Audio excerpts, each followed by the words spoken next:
activity from Gaza in negotiations? Yeah, Gaza, they pulled out of Gaza. They pulled out in terms of negotiating. It was too bad. Hamas didn't really want to make a deal.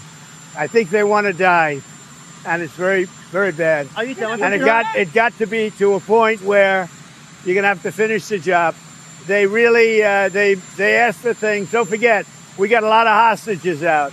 So now we're down to the final hostages, and they know what happens after you get the final hostages.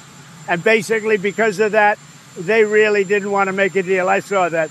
So they pulled out, and they're going to have to fight, and they're going to have to clean it up. You're going to have to get rid of it. What are the alternative methods to bring hostages back to Gaza? Well, we got a lot of them out, and it's I've always said those last 10 or 20 are going to be the toughest, because Hamas knows what happens when they don't have any bargaining chip. And they really broke a deal. They broke a deal, and you're going to have to do what you have to do right now. It's a terrible thing. What about on And I always knew that. I said, when you get down to the last ones, they're not going to be able to make a deal. Mr. President, you speak to Netanyahu about allowing aid drops in Gaza from Arab countries? I speak to him, but I can't tell you what I spoke to him about.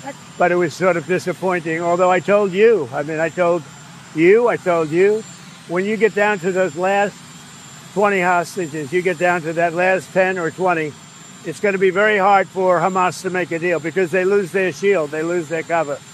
We got a lot of them out, a lot of them. We took a lot of bodies out, too. You know, so many of the parents said, please get my son's body back. And we're able to do that. We got a lot of people out, live and people that are not alive. But it was very important to the parents to get their son back, even though they knew their son was dead.